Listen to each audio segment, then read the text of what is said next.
Bonsoir tout le monde, bonsoir mesdames et messieurs. Voilà, on a un message à faire passer nous. Je suis monsieur Nkouma Mongbi Donald, un panafricain. Alors, le message que je viens faire passer ici, comme vous le constatez, j'ai un gilet jaune.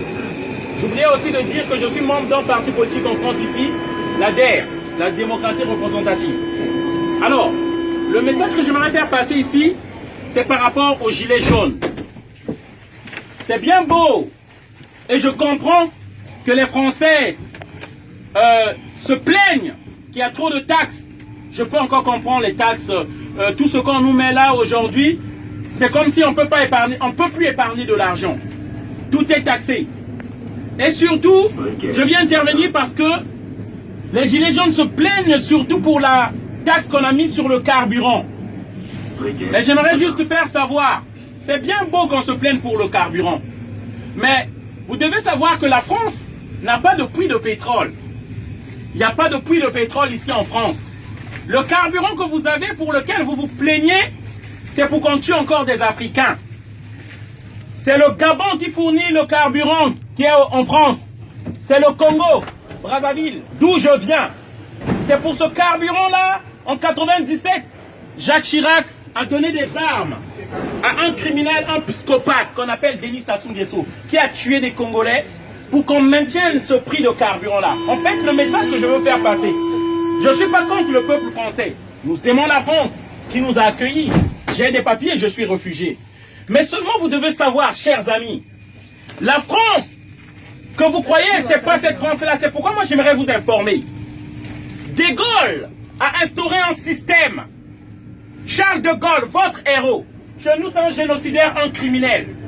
Charles de Gaulle, au Cameroun, il a tué plus de 400 000 personnes. Le massacre des Bamileke, pour imposer un président dit-on ami de la France, un dictateur. Amadou Ahidjo.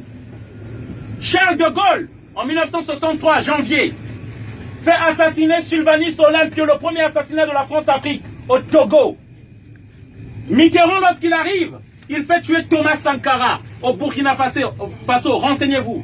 On tue en fait tous nos frères patriotes qui aiment nos pays pour nous installer des marionnettes, des dictateurs, des préfets de l'Afrique, de la France en Afrique. Ceux-là qui doivent maintenir les prix des matières premières. En fait, les contrats qu'on a signés depuis les indépendances, ils veulent que ces contrats-là restent les mêmes, alors que la démographie a fait qu'il y a plus de population dans ces pays-là. Il y a plus de demandes. Et d'où je vous explique l'immigration dans ce pays-là. Pourquoi les gens viennent? Mais c'est parce qu'on maintient ces peuples-là dans la misère. C'est la politique de la France-Afrique. Ça, ces immigrants qui viennent ici, ils viennent chercher leur argent. Ils ne viennent pas pour votre camembert. Et ça, je veux le faire savoir au peuple français. Ces gens-là sont victimes de vos élus. Ces gens-là que vous élisez. Une fois qu'ils ont votre vote, ils font du n'importe quoi à l'Élysée. À l'Élysée existe une cellule secrète qu'on appelle la cellule secrète de la France-Afrique. C'est ceux-là qui organisent les assassinats de nos présidents, qui aiment nos pays, qui veulent créer les emplois afin qu'on reste chez nous. Et tous les présidents qui sont passés en France ont tué un ou deux présidents africains. Et je peux commencer. De Gaulle, je vous ai cité.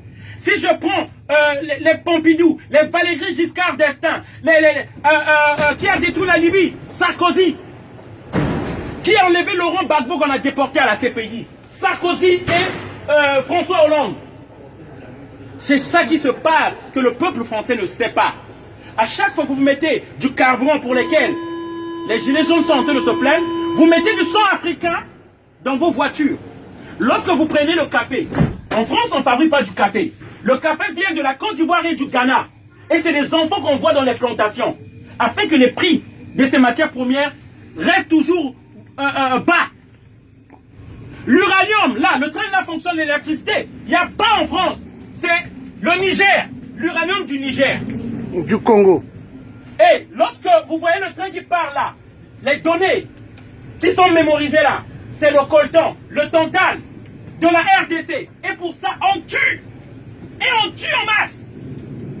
Et c'est ça qu'on veut faire savoir aux gens. Le monde et le luxe que nous vivons, c'est par le prix des milliers de personnes qui crèvent en Afrique. Et ça, je ne voudrais pas vous indexer, vous tenir responsable, mais vous faire savoir que le monde sache. Si moi j'étais en Afrique, je serais tué comme une mouche si j'élevais ma voix. Comment rien, comment on tue mes frères là-bas? Et c'est pourquoi je profite de cette occasion pour vous informer, afin que vous sachiez. On paye de notre sang pour ce luxe que vous vivez là. On paye de notre sang. Et ne l'oubliez pas, à chaque fois que vous revendiquez ces prix-là, ces taxes-là qui augmentent, d'une autre manière, vous demandez encore qu'on tue les Africains, afin que vous ayez toujours les matières premières à bas prix. Voilà la réalité. Merci. Je vous souhaite une bonne soirée à tous. Désolé d'avoir crié. Merci. Voilà.